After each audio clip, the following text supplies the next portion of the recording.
رات کا پچھلا پہر تھا اور شہر کی ایک سونی سڑک کے کنارے کھڑی گاڑی کے اندر زنش کا دل اتنی زور سے دھڑک رہا تھا کہ اسے لگا ابھی باہر آ کر گرے گا۔ سامنے بیٹھے قاضی صاحب بار بار اپنی اینک درست کر کے ان دونوں کو مشکوک نظروں سے دیکھ رہے تھے۔ دیکھو فارس، میں نے تمہیں پہلے ہی بتا دیا ہے، یہ صرف 1 سال کا کانٹریکٹ ہے۔ نہ تم میرے نجی زندگی میں دخل دو گے اور نہ میں تمہاری۔ بس اجمل کی شادی میں تم نے ثابت کرنا ہے کہ تم مجھ سے پاگلوں کی طرح پیار کرنے والے میرے شوہر ہو۔ زرنش نے ہانپتے ہوئے اپنی بے وقوفانہ شرائط دہرائیں اور نکاح نامے پر دستخط کر دیے۔ فارس جو اب تک خاموش تھا اور جس کی گہری آنکھوں میں ایک عجیب سی چمک تھی، اس نے خاموشی سے قلم اٹھایا اور نہایت ہی صفائی سے اپنے دستخط کیے۔ جیسے ہی قاضی صاحب نے نکاح پڑھا کر قبول ہے کہلوایا، فارس نے جھک کر زرنش کے کان کے بالکل قریب سرگوشی کی۔ مبارک ہو بیگم، تم نے ابھی اپنی زندگی کا سب سے بڑا فیصلہ کیا ہے، یا شاید سب سے بڑی غلطی۔ اس کی آواز کی تھرتھراہٹ نے زرنش کے پور پور میں سنسنی دوڑا دی، مگر وہ اپنی نادانی میں اس خطرے کو بھانپ نہ سکی جو فارس شاہ کے نام کے ساتھ جڑا تھا۔ گاڑی جیسے ہی شادی ہال کے پورچ میں رکی، زرنش نے ایک گہرا سانس لیا اور فارس کا ہاتھ تھام لیا۔ ہال کے اندر داخل ہوتے ہی روشنی اور لوگوں کے ہجوم نے اسے گھیر لیا، لیکن اس کی نظریں صرف اجمل پر تھیں، جو اسٹیج پر بیٹھا کسی فاتح کی طرح مسکرا رہا تھا۔ تیار ہو؟ زرنش نے فارس کی طرف دیکھ کر پوچھا، جو کالے سوٹ میں کسی یونانی دیوتا کی طرح لگ رہا تھا۔ فارس نے جواب دینے کی بجائے بڑی بے باکی سے اپنا ہاتھ زرنش کی کمر کے گرد پھیلا دیا اور اسے اپنی طرف کھینچا۔ ایکٹنگ شروع کریں؟ اس نے شرارت سے پوچھا اور پھر زرنش کو سنبھلنے کا موقع دیے بغیر سب کے سامنے ہال کے بیچوں بیچ لے آیا۔ جیسے ہی زرنش نے بلند آواز میں اپنے نکاح اور فارس کے شوہر ہونے کا اعلان کیا، پورے ہال میں موت جیسی خاموشی چھا گئی۔ اجمل کے ہاتھ سے جوس کا گلاس چھوٹ کر زمین پر گرا۔ زرنش کے بھائی شیراز نے جب غصے سے آگے بڑھ کر فارس کا تعارف پوچھا تو فارس نے زرنش کو مزید سختی سے خود میں بھینچ لیا، جیسے وہ اس پر اپنی ملکیت ظاہر کر رہا ہو۔ یہ فارس شاہ ہے، دشمنوں کا بیٹا۔ جب مامی کی چیخ ہال میں گونجی تو زرنش کے پیروں تلے سے جیسے زمین ہی نکل گئی۔ اس نے تڑپ کر فارس کے سینے سے دور ہونا چاہا، مگر فارس کی گرفت اب اور بھی مضبوط ہو گئی تھی۔ بیگم، اب دیر ہو چکی ہے، فارس نے اس کی آنکھوں میں آنکھیں ڈال کر نہایت بولڈ انداز میں کہا۔ تم نے خود اس جانی دشمن کو اپنا مزاجی خدا بنایا ہے، اب یہ دشمنی نبھانی تو پڑے گی۔ ہال میں شور مچ گیا، ممی صوفے پر ڈھیر ہو گئی اور بھائیوں نے فارس کو گھیر لیا، مگر فارس کے چہرے پر خوف کے بجائے ایک فاتحانہ مسکراہٹ تھی۔ وہ زرنش کے گال کو اپنی انگلیوں سے چھوتے ہوئے بولا، لوگ کہتے ہیں دشمنی میں خون بہتا ہے، مگر میں نے سوچا کیوں نہ اس بار دشمنی میں تھوڑا رومانس کھول دیا جائے۔ زرنش کو اپنی بے وقوفی پر رونا آ رہا تھا، لیکن فارس کا وہ بے باک لمس اسے یہ سوچنے پر مجبور کر رہا تھا کہ کیا واقعی صرف ایک کانٹریکٹ تھا یہ، یا وہ کسی بڑے جال میں پھنس چکی ہے۔ زرنش نے جیسے ہی ہال میں برپا ہونے والا طوفان دیکھا، اسے اپنی حماقت کا احساس تو ہوا، مگر اس کی انا ابھی بھی 7ویں آسمان پر تھی۔ جب ممی صوفے پر گریں اور مامی نے دہائی دی تو زرنش نے فارس کے حصار سے نکلنے کی ناکام کوشش کی اور بڑے معصوم انداز سے مگر مضحکہ خیز انداز میں منہ بنایا۔ ارے مما، آپ لوگوں تو سیریس ہی ہو گئے، میں تو بس اس اجمل اور اس خاندان کو نیچا دکھا رہی تھی۔ آخر میں اتنی پیاری اور ہاٹ ہوں کہ کوئی بھی مجھ پر لٹو ہو سکتا ہے، تو میں نے سوچا کیوں نہ اس ٹیلنٹ کا استعمال کروں۔ اس کی اس حد درجہ کی نادانی اور خود پسندی نے جلتی پر تیل کا کام کیا۔ شیراز جو پہلے ہی غصے سے تپ رہا تھا، اب آپے سے باہر ہو گیا۔ تمہاری جرت کیسے ہوئی اس خاندانی دشمنی کو یہاں لانے کی اور نکاح کا جھوٹ بولنے کی؟ اس نے دھاڑتے ہوئے اپنا ہاتھ فضا میں بلند کیا تاکہ زرنش کے گال پر ایک زوردار تھپڑ رسید کر سکے، لیکن اس سے پہلے کہ ہاتھ زرنش کے چہرے کو چھوتا، ایک فولادی گرفت نے شیراز کی کلائی کو ہوا میں ہی جکڑ لیا۔ فارس شاہ، جس کے چہرے پر اب تک ایک تمسخرانہ مسکراہٹ تھی، اس کی آنکھیں اب کسی شکاری کی طرح سرد اور خطرناک ہو چکی تھیں۔ اس نے شیراز کا ہاتھ اتنی سختی سے مروڑا کہ شیراز کے ماتھے پر پسینہ آ گیا۔ ہاتھ نیچے کرو صالح صاحب، میں نے پہلے بھی کہا تھا، اب بھی آپ کی صرف بہن نہیں میری بیوی ہے، اور شاہ خاندان کے مرد اپنی عورت پر اٹھنے والے ہاتھ توڑنا اچھی طرح جانتے ہیں۔ فارس کی آواز کی گرج نے پورے ہال کو لرزا کر رکھ دیا۔ زرنش جو ایک پل پہلے تک اپنی خوبصورتی کے قصیدے پڑھ رہی تھی، اب فارس کے اس اچانک اور ہیرو نما تحفظ کو دیکھ کر اندر ہی اندر گھبرا بھی رہی تھی اور متاثر بھی ہو رہی تھی۔ فارس نے شیراز کا ہاتھ جھٹکے سے پیچھے کیا اور زرنش کو بازو سے پکڑ کر اپنے بالکل قریب کر لیا، اتنے قریب کہ زرنش کو اس مہنگے پرفیوم کی خوشبو اور دل کی دھڑکن صاف سنائی دینے لگی۔ چلو بیگم، تمہارا ڈرامہ ختم ہوا، اب میری باری ہے۔ فارس نے اس کی کمر میں ہاتھ ڈال کر اسے تقریباً گھسیٹتے ہوئے باہر کی طرف قدم بڑھائے۔ زرنش نے مزاحمت کرنے کی کوشش کی، ارے چھوڑو مجھے، میرا کانٹریکٹ ابھی پورا نہیں ہوا، مجھے ابھی اجمل کو اور جلانا ہے۔ مگر فارس نے اسے ایک ایسی نظر سے دیکھا کہ زرنش کی زبان کو جیسے تالا لگ گیا۔ اجمل، اب تمہاری زندگی کا قصہ پارینہ بن چکا ہے۔ اب تم شاہ ولا چلو گی، جہاں تمہیں پتہ چلے گا کہ ایک دشمن سے نکاح کرنے کا انجام کیا ہوتا ہے۔ فارس نے اس کے کان میں شرارت اور دھمکی کے ملے جلے انداز میں کہا۔ ہال کے پیچھے سے بھائیوں کے چلانے اور ممی کے رونے کی آوازیں آ رہی تھیں، مگر فارس اسے کسی فلمی سین کی طرح اٹھا کر اپنی کالی چمچماتی گاڑی کی طرف لے گیا۔ فارس نے زرنش کو تقریباً اٹھا کر گاڑی کی فرنٹ سیٹ پر پٹکا اور خود تیزی سے گھوم کر ڈرائیونگ سیٹ پر آ بیٹھا۔ اس سے پہلے کہ زرنش دروازہ کھول کر باہر بھاگنے کی کوشش کرتی، فارس نے سینٹرل لاک لگا کر کلک کی آواز کے ساتھ بند کر دیا۔ گاڑی ہال کے باہر کھڑے اس کے بھائی اور کزنوں کو دھول چٹاتی ہوئی سڑک پر فراٹے بھرنے لگی۔ زرنش نے غصے سے اپنا دوپٹہ سنبھالا اور فارس کی طرف مڑ کر چلائی، تمہاری ہمت کیسے ہوئی مجھے اس طرح اٹھا کر لانے کی؟ اور وہ کیا تھا؟ ہاتھ توڑ دوں گا۔ تم صرف ایک کرائے کے ایکٹر ہو، اپنی اوقات میں رہو فارس ملک، یا شاہ، جو بھی ہو تم۔ فارس نے ایک لمحے کے لیے بھی گاڑی کی رفتار کم نہیں کی، اور بلکہ اس کی نظریں سڑک پر جمی رہیں اور لبوں پر وہی پراسرار مسکراہٹ برقرار رہی۔ بی بی، اوقات کی بات تو تم اب نہ ہی کرو تو بہتر ہے۔ جس کاغذ پر تم نے دستخط کیے ہیں وہ ایکٹر کا کانٹریکٹ نہیں بلکہ قانونی نکاح نامہ ہے، جس میں حق مہر کی جگہ تم نے اپنی نادانی میں وہ رقم لکھ دی ہے جو تمہارے پاس ہے ہی نہیں۔ زرنش کا منہ حیرت سے کھل گیا۔ مطلب؟ فارس نے ایک زوردار بریک ماری۔ گاڑی شاہ ولا کے عالی شان گیٹ کے سامنے رک چکی تھی۔ اس نے جھک کر زرنش کی آنکھوں میں آنکھیں ڈالیں۔ مطلب یہ کہ اب تم میری قید میں ہو اور اس قید سے نکلنے کا راستہ صرف میری مرضی سے گزرتا ہے۔ فارس اسے ہاتھ سے پکڑ کر سیڑھیوں سے اوپر کھینچتا ہوا اپنے بیڈ روم تک لے گیا۔ جیسے ہی کمرے کا دروازہ بند ہوا، زرنش نے پیچھے ہٹتے ہوئے بیڈ کا سہارا لیا۔ دیکھو فارس، میں مانتی ہوں مجھ سے غلطی ہو گئی، میں تمہیں ڈبل پیسے دے دوں گی، پلیز مجھے گھر جانے دو۔ ممی پریشان ہوں گی اور شراز تو تمہیں قتل کر دے گا۔ فارس نے اپنا کوٹ اتار کر کرسی پر پھینکا اور قمیض کی آستین اوپر چڑھاتے ہوئے اس کی طرف قدم بڑھائے۔ تمہارے بھائی میں اتنی ہمت ہوتی تو وہ ہال میں میرا ہاتھ نہ مروڑ رہا ہوتا۔ اور رہی بات پیسوں کی، فارس نے اپنی جیب سے وہ کانٹریکٹ نکالا جس پر زرنش نے بڑی شان سے سائن کیے تھے۔ اس نے زرنش کے سامنے بالکل اس کاغذ کے 2 ٹکڑے کیے اور پھر انہیں مزید چھوٹے ٹکڑوں میں بدل کر ہوا میں اچھال دیا۔ یہ لو، تمہارا کانٹریکٹ اب ہوا میں ہے، اب صرف وہ نکاح باقی ہے جو ہم نے قاضی کے سامنے پڑھا ہے۔ زرنش کے دل کی دھڑکنیں اب اس کے سینے میں ہتھوڑوں کی طرح بج رہی تھیں۔ فارس اس کے اتنا قریب آ گیا کہ اسے اس کے جسم کی تپش محسوس ہونے لگی۔ فارس نے اپنا ایک ہاتھ بیڈ کے سرہانے پر جما کر زرنش کو اپنے حصار میں لے لیا۔ تمہیں کیا لگا تھا زرنش کہ شاہ خاندان کا چشم و چراغ محض چند روپوں کے لیے ایک بے وقوف لڑکی کا تماشا بنے گا؟ میں اس ایپ پر تمہیں ڈھونڈنے نہیں آیا تھا، بلکہ میں تمہیں وہاں پلان کے تحت ڈھونڈا تھا۔ مجھے پتا تھا کہ اجمل نے تمہارا دل توڑا ہے اور تم کوئی نہ کوئی حق محقت ضرور کرو گی۔ میں تو بس تمہاری اس نادانی کا فائدہ اٹھا کر تمہیں یہاں تک لانا چاہتا تھا تاکہ تمہارے خاندان کو وہ دکھ دے سکوں جو انہوں نے سالوں پہلے میرے خاندان کو دیا تھا۔ زرنش کی آنکھوں میں آنسو آ گئے۔ تم بہت برے ہو فارس، تم نے میری مجبوری کا فائدہ اٹھایا۔ فارس نے اپنے انگوٹھے سے اس کے ہونٹ کے کونے کو چھوا۔ اس کا لمس اتنا بے باک اور نرم تھا کہ زرنش کے جسم میں ایک جھرجھری سی دوڑ گئی۔ برا تمہیں بہت ہو جانے من، لیکن اب تم میری دشمن بیگم ہو تو کیوں نہ اس دشمنی کو تھوڑا انجوائے کیا جائے۔ اس نے مزید جھک کر زرنش کے گال پر اپنی گرم سانسیں چھوڑی، جس سے زرنش کی آنکھیں خود بخود بند ہو گئیں۔ اسے سمجھ نہیں آ رہا تھا کہ وہ اس شخص سے نفرت کرے یا اس کے سحر میں کھو جائے، کیونکہ فارس شاہ کا ہر انداز جتنا خطرناک تھا اتنا ہی دلکش بھی۔ فارس کے ہونٹوں کی قربت نے زرنش کا دماغ معاوف کر دیا تھا۔ اس کی سانسیں اڑنے لگی تھیں اور دل اتنی زور سے دھڑکا کہ اسے لگا ابھی سینہ پھاڑ کر باہر نکل آئے گا۔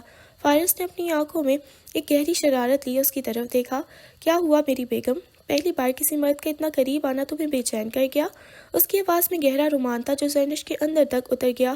زرنش نے لڑکھڑاتی آواز میں کہا، بکواس بند کرو، تم میرے شوہر نہیں ہو، صرف ایک کانٹریکٹ پر سائن کرنے والا فراڈیا ہو۔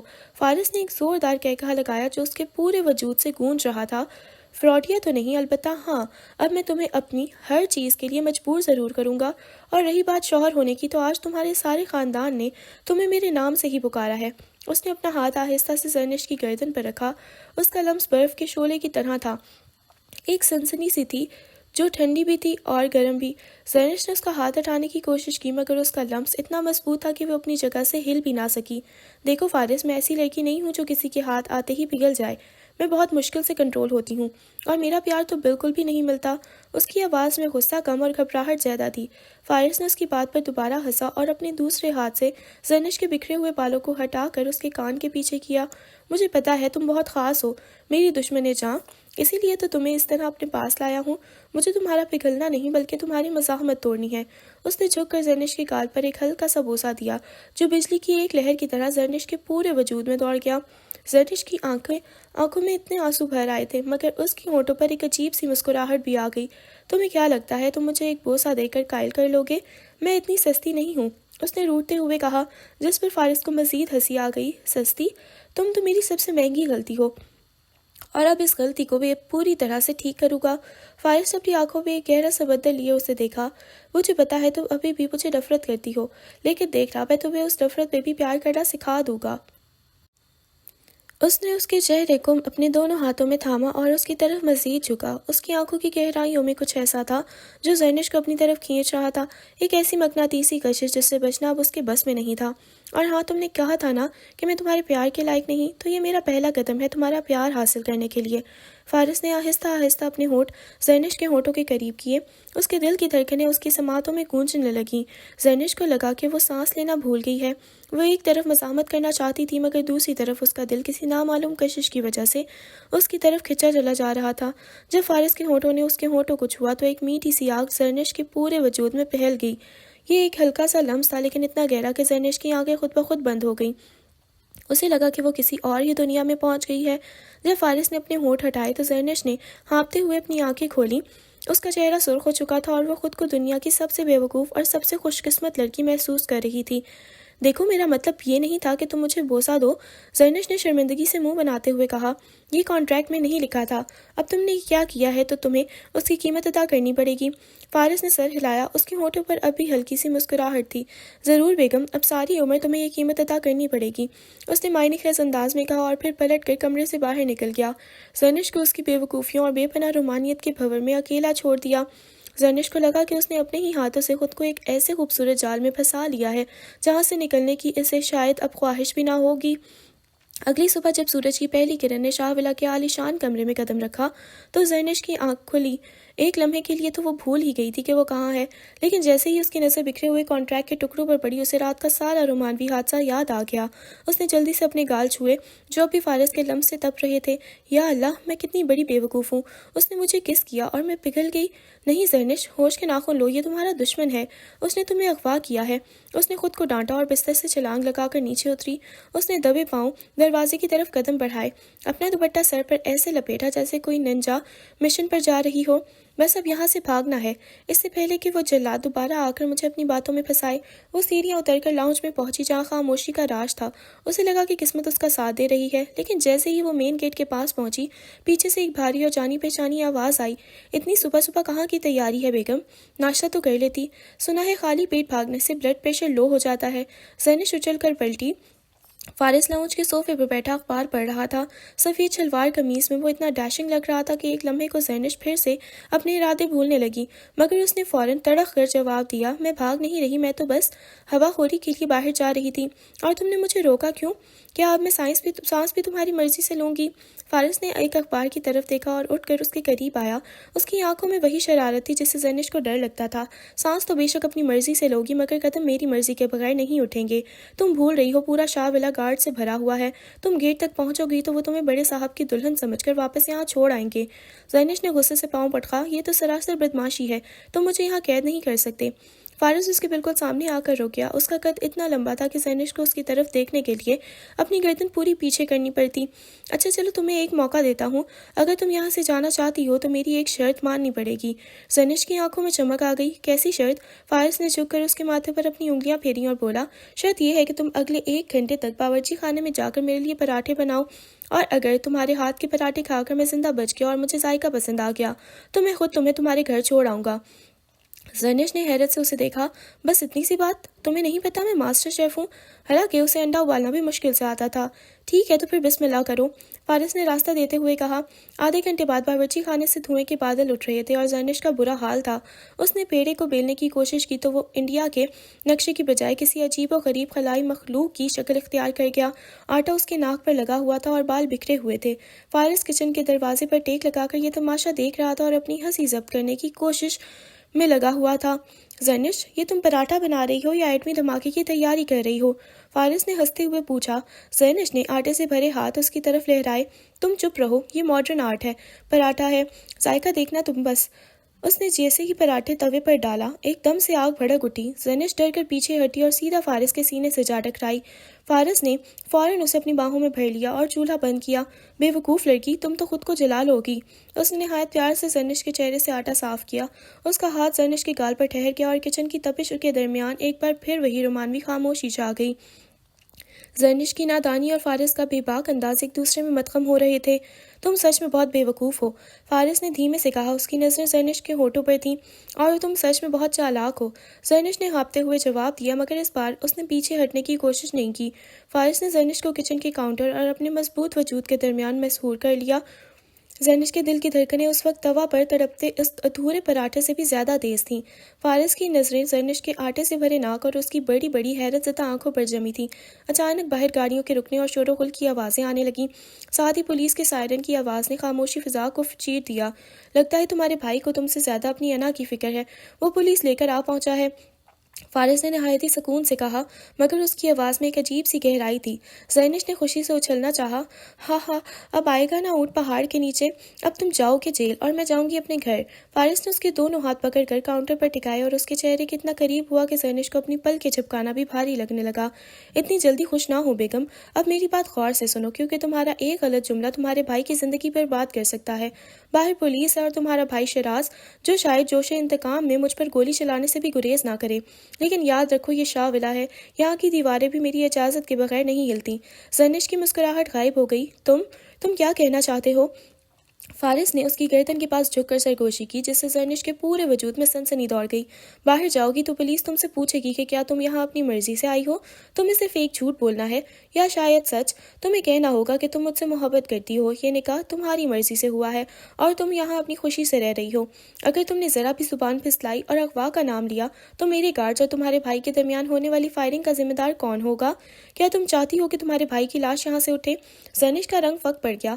تم مجھے دھمکی دے رہے ہو؟ تم کتنے گرے ہوئے انسان ہو فارس شاہ۔ اسے دھمکی نہیں، تحفظ کہتے ہیں جانے من۔ فارس نے اس کے ماتھے پر لگے آٹے کو اپنے انگوٹھے سے صاف کرتے ہوئے نہایت ہی رومانوی مگر ٹھوس لہجے میں کہا، اگر تم نے وہ کہا جو میں کہہ رہا ہوں تو پولیس کو شرافت سے رخصت کر دوں گا اور تمہارے بھائی کو خراج تک نہیں آئے گی، لیکن اگر تم نے ڈرامہ شروع کیا تو یاد رکھنا شاہ خاندان کی دشمنی مشہور ہے، میں خون بہانے میں دیر نہیں کرتا۔ اس نے زرنش کو بازو سے تھاما اور گھسیٹتے ہوئے نہیں بلکہ بڑے وقار کے ساتھ اسے لاؤنج کی طرف لے گیا، جہاں شیراز پولیس افسران کے ساتھ چیخو پکار کر رہا تھا، میری بہن کہاں ہے؟ اس بدماش نے اسے اغوا کیا ہے۔ شیراز کی آواز گونجی جیسے ہی فارس اور زرنش برآمدے میں آئے۔ سب کی نظریں ان پر ٹھہر گئیں۔ زرنش نے دیکھا کہ شیراز کی آنکھوں میں خون اترا ہوا تھا اور پولیس آفیسر نے ہتھکڑی تیار رکھی تھی۔ فارس نے بڑے اطمینان سے زرنش کی کمر میں ہاتھ ڈالا اور اسے اپنے ساتھ چپکا لیا، جیسے وہ دنیا کو دکھا رہا ہو کہ یہ اس کی ملکیت ہے۔ زرنش، ادھر آؤ، شیراز چلایا، انسپکٹر صاحب گرفتار کریں اسے۔ انسپکٹر آگے بڑھا، بی بی کیا یہ سچ ہے کہ اس شخص نے آپ کو زبردستی یہاں رکھا ہوا ہے؟ زرنش نے ایک نظر فارس کو دیکھا، جس کی آنکھوں میں اس وقت کوئی نرمی نہیں تھی، صرف ایک انکہی دھمکی اور گہرا سحر تھا۔ اس نے محسوس کیا کہ فارس کا ہاتھ اس کی کمر پر ذرا سا سخت ہوا، جیسے اسے یاد دلا رہا ہو کہ اسے کیا کہنا ہے۔ زرنش نے تھوک نکلا، اس کی بے وقوفی اس وقت عروج پر تھی، لیکن بھائی کی محبت نے اسے جکڑ لیا تھا۔ نہیں انسپکٹر صاحب، زرنش کی آواز تھوڑی لڑکھڑائی، پھر اس نے فارس کی طرف دیکھا اور گہرا سانس لے کر بولی، فارس نے مجھے اغوا نہیں کیا، میں یہاں اپنی مرضی سے آئی ہوں، ہم نے نکاح کر لیا ہے اور میں اپنے شوہر کے ساتھ بہت خوش ہوں۔ ہاں میں ایک سناٹا چھا گیا، شیراز کا چہرہ غصے سے نیلا پڑ گیا۔ زرنش تم یہ کیا بکواس کر رہی ہو؟ یہ ہمارا دشمن ہے۔ زرنش نے اپنی نادانی میں ایک قدم اور آگے بڑھایا اور فارس کے کندھے پر سر رکھ کر بولی، دشمنی پرانی بات ہے بھائی، اب ہم ایک ہو چکے ہیں، پلیز آپ لوگ یہاں سے جائیں، ہم میاں بیوی کے درمیان نہ آئیں۔ پولیس افسر نے معذرت خواہانہ نظروں سے شیراز کو دیکھا۔ معذرت چودھری صاحب، جب لڑکی خود کہہ رہی ہے تو ہم کچھ نہیں کر سکتے۔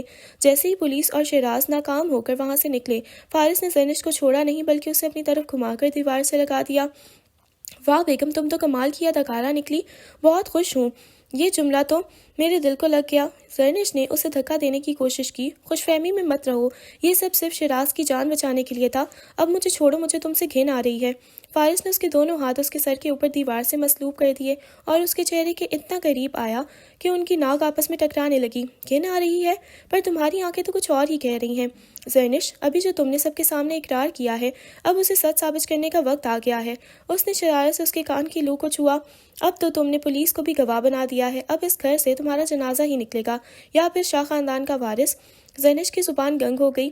وہ اپنی ہی بنائی ہوئی چال میں ایسی پھنسی تھی کہ اب دشمن کا گھر اسے اپنے مقدر لگنے لگا تھا۔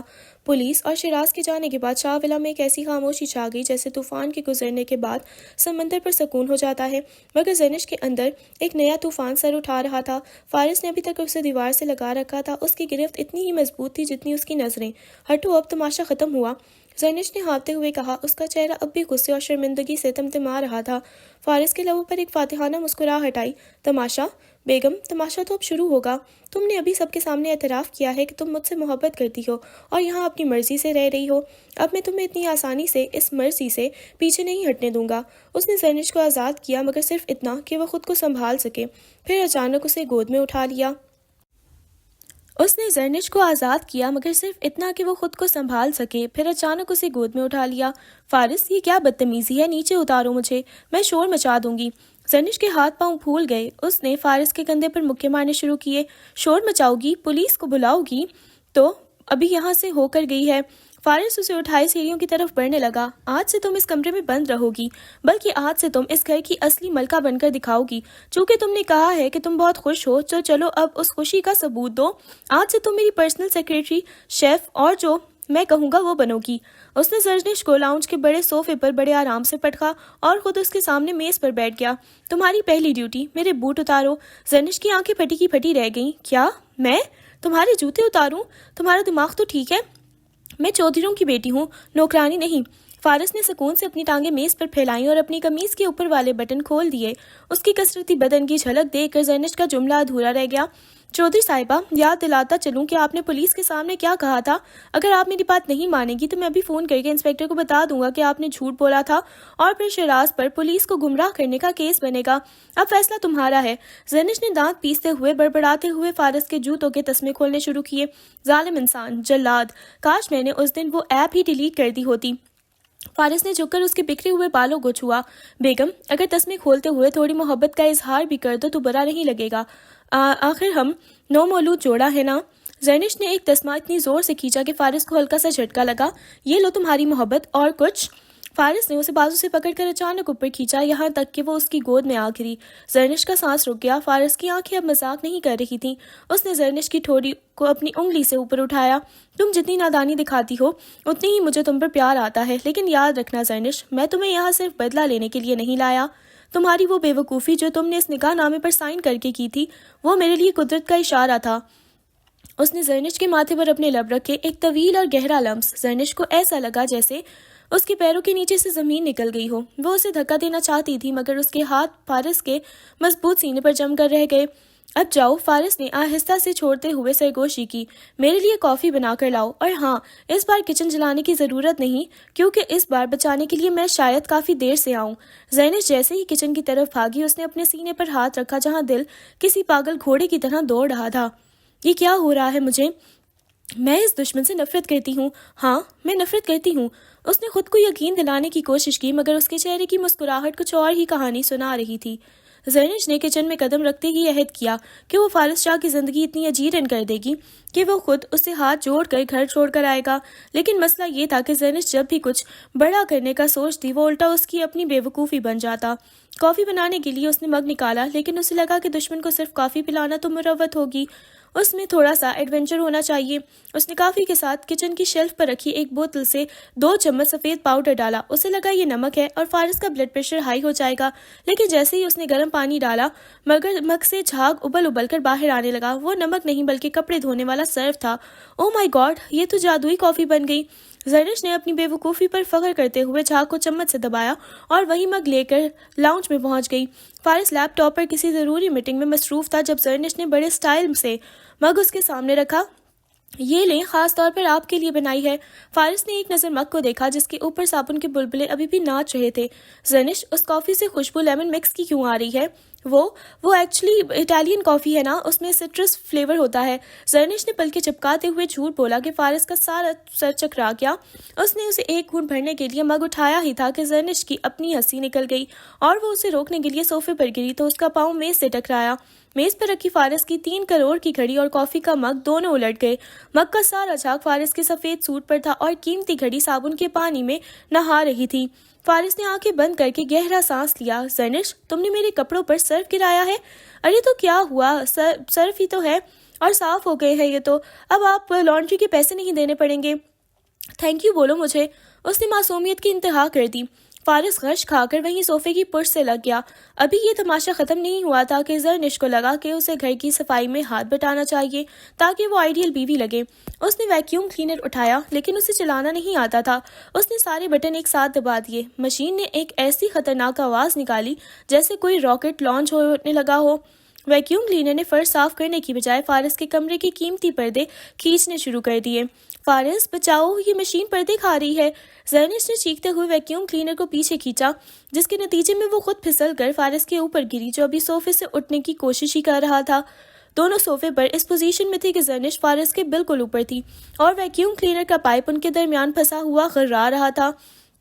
فارس نے بمشکل مشین بند کی اور ہانپتے ہوئے زرنش کے چہرے کی طرف دیکھا جو خوف اور شرمندگی سے لال ہو چکا تھا۔ زرنش، تم دشمنی کر رہی ہو یا میری جان لینے کا باقاعدہ منصوبہ بنا کر آئی ہو؟ فارس نے اس کی کمر میں ہاتھ ڈال کر اسے خود سے مزید قریب کیا۔ اس کے ماتھے پر پسینہ تھا مگر آنکھوں میں اب غصے کی جگہ شدید قسم کی رومانوی چمک تھی۔ زرنش نے اس کے سینے پر ہاتھ رکھ کر اٹھنے کی کوشش کی لیکن اس کا دوپٹہ فارس کی گھڑی کے سٹریپ میں پھنس چکا تھا۔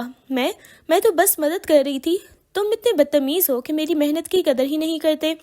فارس نے اس کے کان کے پاس جھک کر سرگوشی کی۔ تمہاری اس محنت نے میرے سوٹ کا ستیہ ناش کر دیا، میری گھڑی ڈبو دی اور تم اب خود میرے اوپر گری ہوئی ہو۔ اگر یہ تمہاری دشمنی ہے تو یقین مانو مجھے اس دشمنی سے پیار ہو رہا ہے۔ اس نے شرارت سے زرنش کے گال کو اپنے ہونٹوں سے چھوا جس سے زرنش کے تن بدن میں ایک جھرجھری سی دوڑ گئی۔ تم ہر وقت رومانٹک ہونے کا بہانہ ڈھونڈتے ہو، زرنش نے منہ بسورتے ہوئے کہا، حالانکہ اس کا دل بری طرح دھڑک رہا تھا۔ فارس نے اسے وہیں صوفے پر لٹا دیا اور خود اس کے اوپر جھک گیا۔ بہانہ نہیں بیگم، حقیقت۔ اب جب تم میرے کپڑے گیلے کر ہی دیے ہیں تو اب مجھے نہلانے میں بھی مدد کرنی پڑے گی تمہیں۔ زرنش کی آنکھیں حیرت سے پھیل گئیں۔ تمہارا دماغ تو نہیں چل گیا؟ میں ایسی کوئی مدد نہیں کرنے والی۔ فارس نے اس کی ناک کو نرمی سے چٹکی بھری۔ دیکھتے ہیں، ابھی تو پوری زندگی پڑی ہے تمہاری ان بے وقوفیوں کو جھیلنے کے لیے۔ زرنش نے کافی اور ویکیوم کلینر والے واقعے کے بعد تہیہ کر لیا تھا کہ وہ فارس شاہ کو معاشی طور پر کنگال کر کے ہی دم لے گی۔ اسے پتہ چلا کہ فارس کو اپنے کپڑوں اور برانڈ سے جنون کی حد تک لگاؤ ہے تو اس نے اپنی بے وقوفی کی پٹاری سے ایک نیا منصوبہ نکالا۔ اچھا، تمہیں اپنے ان سوٹس پر بڑا ناز ہے نا؟ اب دیکھنا زرنش چودھری کا کمال۔ اس نے الماری کھولی جس میں لاکھوں کے سوٹس ترتیب سے لٹکے ہوئے تھے۔ اس نے درزی والی کینچی اٹھائی اور نہایت معصومیت سے سوچا، گرمی بہت ہے، فارس بیچارے کو ان بند گلے کے سوٹس میں کتنی تپش ہوتی ہوگی، کیوں نہ میں ان سب کو تھوڑا ہوادار بنا دوں۔ اگلے آدھے گھنٹے تک زرنش نے فارس کے ارمانی اور گوچی کے سوٹس کی آستینیں کاٹ کر انہیں ہاف سلیوز کر دیا اور مہنگے پینٹس کو کاٹ کر برمودا شارٹس کی شکل دے دی۔ جب وہ فارغ ہوئی تو پورا کمرہ قیمتی کپڑوں کے ٹکڑوں سے بھرا ہوا تھا اور زرنش اپنے اس شاہکار پر فخر سے مسکرا رہی تھی۔ اسی وقت فارس کمرے میں داخل ہوا۔ اس نے جو منظر دیکھا اس کے لیے وہ ذہنی طور پر بالکل تیار نہیں تھا۔ اس کے ہاتھ سے لیپ ٹاپ بیگ چھوٹ گیا اور نیچے گرا۔ زرنش، یہ میری الماری کا کیا حشر کیا ہے تم نے؟ اس کی آواز حلق میں پھنس گئی۔ زرنش نے بڑے فخر سے ایک کٹی ہوئی پینٹ اٹھا کر دکھائی۔ دیکھو فارس، تم سارا دن ان بھاری کپڑوں میں تھک جاتے ہوگے، میں نے تمہارے سارے سوٹس کو سمر کلیکشن میں تبدیل کر دیا ہے، اب تم شاہ ولا میں سکون سے شارٹس پہن کر گھومو گے۔ شکریہ کہنے کی ضرورت نہیں ہے۔ فارس نے اپنا سر تھام لیا۔ اس کا وہ سوٹ جو اس نے کل کی بین الاقوامی میٹنگ میں پہننا تھا اب ایک مضحکہ خیز نکر بن چکا تھا۔ اس کا غصہ اب اپنے عروج پر تھا لیکن زرنش کے معصوم چہرے اور اس کی آنکھوں میں چمکتی بے وقوفی نے اسے ایک عجیب سی بے بسی میں مبتلا کر دیا۔ اس نے خاموشی سے چل کر بیڈ روم کا دروازہ کلک کی آواز کے ساتھ لاک کر دیا اور چابی جیب میں ڈال لی۔ زرنش کا دل دھک سے رہ گیا۔ یہ دروازہ کیوں بند کیا تم نے اور چابی جیب میں کیوں رکھی؟ اس نے پیچھے ہٹتے ہوئے پوچھا۔ اس کی کینچی اب بھی اس کے ہاتھ میں ہی تھی۔ فارس نے نہایت ہی پرسکون مگر خطرناک قدموں سے اس کی طرف بڑھنا شروع کر دیا۔ تم نے میرے لاکھوں کا نقصان کیا ہے بیگم، اور اب میرے پاس کل کی میٹنگ کے لیے پہننے کو کچھ نہیں بچا، تو میں نے سوچا کہ کیوں نہ اس وقت کا فائدہ اٹھایا جائے اور تمہیں وہ سزا دی جائے جو تم کب سے مانگ رہی ہو۔ زرنش بیڈ کی دوسری طرف بھاگی۔ کون سی سزا؟ میں نے تو تمہاری بھلائی کی ہے، تم اتنے ناشکری کیوں ہو؟ فارس نے ایک چھلانگ ماری اور اسے بازو سے پکڑ کر اپنی طرف کھینچا۔ زرنش توازن برقرار نہ رکھ سکی اور سیدھا فارس کے مضبوط سینے سے ٹکرائی۔ فارس نے اس کے ہاتھوں سے کینچی چھین کر دور پھینکی اور اس کی دونوں کلائیاں پکڑ کر اس کے سر کے پیچھے بیڈ پر ٹکا دی۔ تمہاری پہلی سزا یہ ہے کہ تم اگلے 2 گھنٹے تک اسی پوزیشن میں میرے سامنے رہو گی۔ فارس کی سانسیں زرنش کے چہرے کو جھلسا رہی تھیں۔ اس کا لہجہ اب ریشم کی طرح نرم مگر آگ کی طرح گرم تھا۔ اور دوسری سزا وہ میں خود طے کروں گا کہ کہاں سے شروع کرنی ہے۔ اس نے جھک کر زرنش کے کان کی لو کو اپنے دانتوں تلے سے ہلکا سا کاٹا۔ زرنش کے منہ سے ایک دبی ہوئی سسکی نکلی۔ فارس، چھوڑو مجھے، کوئی آ جائے گا۔ اس نے مزاحمت کرنے کی کوشش کی مگر اس کی آواز میں اب وہ دم نہیں رہا تھا۔ کوئی نہیں آئے گا، دروازہ بند ہے اور چابی میرے پاس ہے۔ فارس نے اس کی گردن پر اپنے لب رکھتے ہوئے سرگوشی کی۔ اس کا ایک ہاتھ زرنش کے بالوں میں الجھا ہوا تھا اور دوسرا اس کی کمر کے گرد کسا ہوا تھا۔ زرنش کو محسوس ہو رہا تھا کہ اس کی نفرت کی دیواریں اس بے باک لمس کے ساتھ ریت کی طرح گر رہی ہیں۔ زرنش نے شرارت سے اس کی آنکھوں میں دیکھا، حالانکہ اس کا پورا وجود تھر تھر آ رہا تھا۔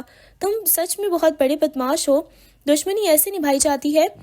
فارس نے اس کے لبوں کے بالکل قریب رک کر جواب دیا، شاہ خاندان کی دشمنی تو تم دیکھ چکی ہو، اب شاہ خاندان کا عشق دیکھو۔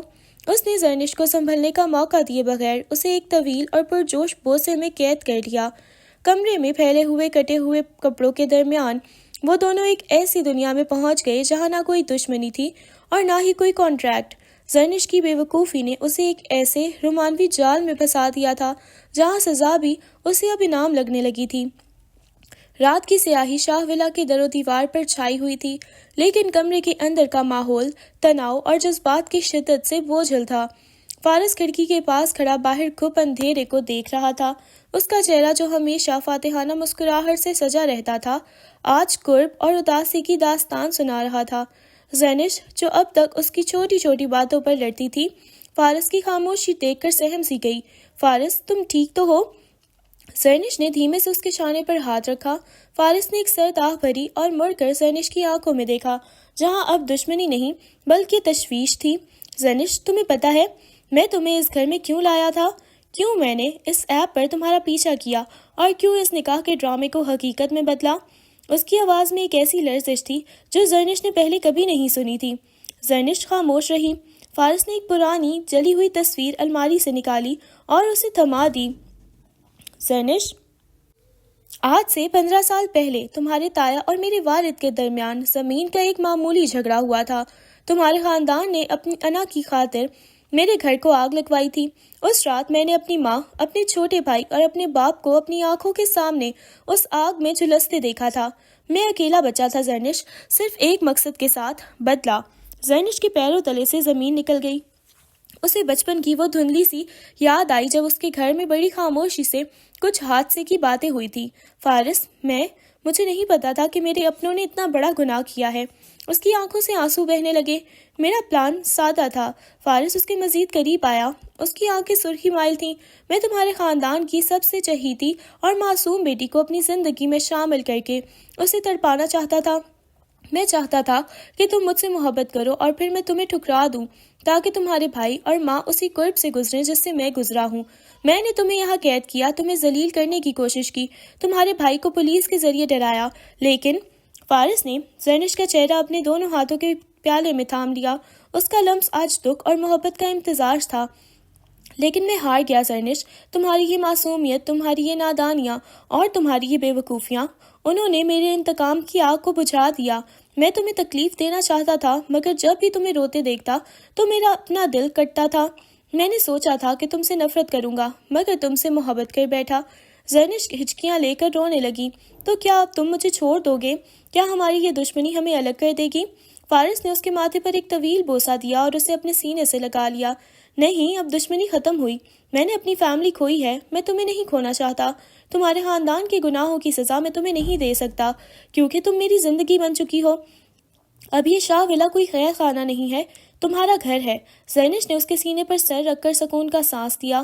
فارس، میں واقعی بہت بے وقوف ہوں، پر اب اس بے وقوف کو سنبھالنا تمہاری ذمہ داری ہے۔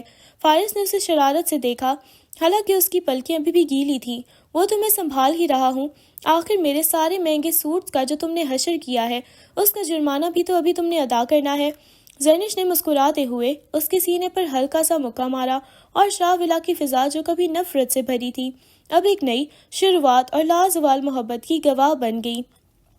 فارس کے اعتراف محبت اور ماضی کے تلخ انکشاف نے کمرے کی فضا کو بوجھل کر دیا تھا، مگر زینش نے جب اس کے سینے سے سر اٹھا کر فارس کی آنکھوں میں دیکھا تو وہاں اسے اپنے لیے وہ تڑپ نظر آئی جو کسی انتقام کا حصہ نہیں ہو سکتی تھی۔ اس نے اپنے لرزتے ہوئے ہاتھ فارس کے چہرے پر رکھے اور ان آنسوں کو پوچھا جو برسوں کی محرومی کے بعد آج اس کی آنکھوں میں ٹھہرے تھے۔ فارس، تم سمجھتے ہو کہ تم نے مجھے اس جال میں پھنسایا ہے؟ زینش کی آواز میں ایک عجیب سا ٹھہراؤ اور یقین تھا۔ اس نے اپنی بھیگی ہوئی پلکیں جھپکائیں اور فارس کی آنکھوں میں آنکھیں ڈال کر بولنا شروع کیا۔ تمہیں لگتا ہے کہ زینش چودھری اتنی بے وقوف ہے کہ کوئی بھی اسے اٹھا کر لے جائے اور وہ خاموشی سے اس کے گھر میں رہنے لگے؟ میری نادانی اپنی جگہ ہے، مگر میری غیرت اور انا اتنی کمزور نہیں کہ کوئی جانی دشمن مجھ پر زبردستی کرے اور میں اسے سہ لوں۔ فارس نے حیرت سے اسے دیکھا۔ زینش کے لبوں پر ایک دلکش اور معنی خیز مسکراہٹ آئی۔ تم نے کہا نا کہ تم ہار گئے، پر سچ تو یہ ہے فارس کہ میں اس دن ہار گئی تھی جب تم نے سب کے سامنے میرا ہاتھ تھام کر مجھ پر اپنا حق جتایا تھا۔ اس وقت تمہارا لہجہ دشمنی کا ہوگا، تمہارا مقصد بدلا ہوگا، مگر تمہارے اس لمس نے میری روح کو ایک ایسی پاکیزگی اور سکون بخشا تھا جو مجھے پہلے کبھی محسوس نہیں ہوا۔ فارس اسے مبہوت ہو کر سن رہا تھا، جیسے اس کے الفاظ اس کے زخموں پر مرہم رکھ رہے ہوں۔ زینش نے اس کے ہاتھوں کو اپنے ہونٹوں سے لگایا اور جاری رکھا، پولیس کے سامنے جب میں نے کہا تھا نا کہ میں تمہارے ساتھ خوش ہوں تو وہ شیراز بھائی کی زندگی بچانے کے لیے کوئی جھوٹ بیان نہیں تھا فارس، وہ میرے دل کی سچی آواز تھی۔ اس وقت مجھے سمجھ آ گیا تھا کہ میرا یہ جانی دشمن ہی میرا سب سے بڑا محافظ ہے۔ میں یہاں قید نہیں تھی، میں یہاں تمہاری محبت کے حصار میں اپنی مرضی سے رہ رہی تھی۔ فارس نے اسے شدت جذبات سے دوبارہ اپنے قریب کر لیا۔ زینش، میں نے تمہیں بہت دکھ دیے، تمہاری معصومیت کا مذاق اڑایا اور میں نے تمہارے لاکھوں کے سوٹس پر بات کیے۔ زینش نے شرارت سے اس کی بات کاٹی، اس کی آنکھوں میں وہی پرانی چمک واپس آ گئی تھی۔ دیکھو فارس، ہمارا ملنا شاید تمہارے بدلے کی ایک چال تھی، مگر میرا تمہیں چاہنا خدا کا فیصلہ تھا۔ میں نے تمہاری روح کے اس درد کو محسوس کر لیا تھا جو تم دنیا سے چھپاتے پھرتے تھے۔ اب سے تمہارا ماضی تمہارا پیچھا نہیں کرے گا، کیونکہ اب تمہارے حال اور مستقبل میں یہ بے وقوف زرنش تمہارا سر کھاتی ہی رہے گی۔ فارس نے ایک گہرا سانس لیا، جیسے برسوں کا بوجھ اس کے سینے سے اتر گیا ہو۔ اس نے زرنش کو اپنی باہوں میں بھر کر اسے فضا میں گول گھمایا۔ تم سچ میں پٹاخہ ہو زرنش، ایک ایسا دھماکہ جس نے میری نفرت کی بستی کو محبت کے باغ میں بدل دیا، اور تم میرے وہ ہٹلر شوہر ہو جس کے بغیر اب مجھے نیند بھی نہیں آئے گی۔ زرنش نے کھلکھلا کر ہنستے ہوئے کہا۔ کمرے کی روشنیاں اب مدھم ہو چکی تھی، مگر ان دونوں کے چہروں پر موجود مسکراہٹ پورے شہر اور شاہ ولا کو روشن کر رہی تھی۔ پرانی دشمنی کی راکھ سے ایک ایسی محبت نے جنم لیا تھا جو اب کبھی ختم نہیں ہونے والی تھی۔ فارس نے اسے نیچے اتارا اور نہایت ہی محبت سے اس کی پیشانی چومتے ہوئے سرگوشی کی۔ چلو بیگم، اب اس دشمنی کا باقاعدہ دی اینڈ کرتے ہیں اور اپنی ایک نئی خوبصورت کہانی شروع کرتے ہیں۔ زرنش نے اس کا ماتھا ہاتھ سے تھاما اور سر اس کے شانے پر ٹکا دیا۔ باہر چاند اپنی پوری آب و تاب سے چمک رہا تھا، جیسے اس انوکھی اور بے باک محبت کی گواہی دے رہا ہو۔